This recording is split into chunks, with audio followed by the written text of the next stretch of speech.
Now that we've taken a look at both kinds of text, let's look at text on a path. Applying text on a path allows the baseline of the text to be defined by whatever curve, line, or even an object that you've placed your text on. I'm going to show you a couple of ways to do that. First of all, let's create text right on a path that already exists in our diagram.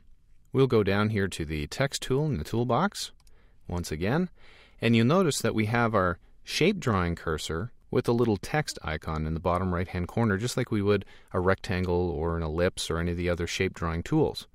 In this case, if you watch that icon, it will change when I touch the path. And there I go. Now it's showing me that little A on a curve. So I'm going to click here, and it set my cursor on the path. So now I can type text on a path, and I'll go back to my pick tool. And now I have the red glyph that allows me to slide the text along the path. Really, that's defining the offset of how far away I am from the beginning of my path. And I have some other options too. Now before I get started here, I'm going to change the size of my text to take up a little more space. The only way I can do that right now, I'm going to grab this, go back to my text tool, and I'm just going to highlight my text and change the definition from 24 to 48. There we are, double it. Alright, so we have some options. Up here in the property bar, we can choose the orientation of our text. In other words, right now the text is flowing directly away from the path.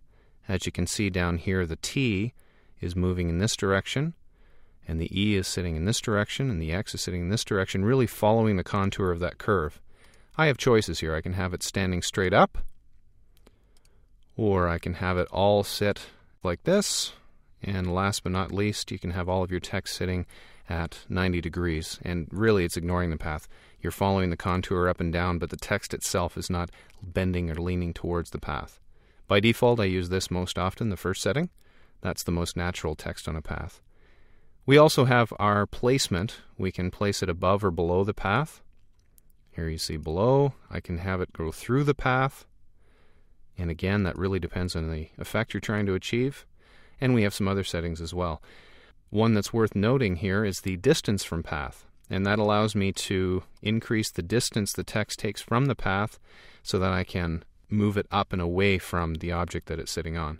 Now, the path and the text still remain separate objects. So I can go here and click on the path and right-click to have no outline. And there we go. The text appears to be sitting in thin air, following the contour of some unknown object. As a note, it's a bad design technique to delete a path.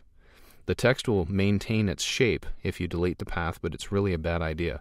You want that path there so that if in the future you need to edit the path, you can do that. So I'll grab my shape tool, change the shape of the path, and the text continues to follow me. As well, I should point out that the text remains editable through this process. I can change the word path to the word curve, and it simply flows along. It hasn't affected the placement of my text in any way. Now that's text on a path, and if I control-click that text, get rid of that. If you already have a piece of text that's on your page and you'd like to place it on a path, you can simply go up to the text menu, choose Fit Text to Path, and you'll get this large selection cursor which allows you to choose the destination, and there you go. And now we're right back to the same options we had just a moment ago. And you can see I've placed a shape here on our page, and I mentioned that even a shape can be guidelines for a path.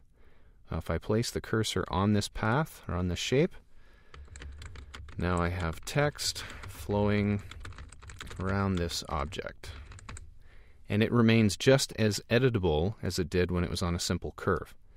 I can snake it around this entire square, and I can move it off the square a little bit. Here's where I might want to have it stand off the square a little so the effect is more pronounced.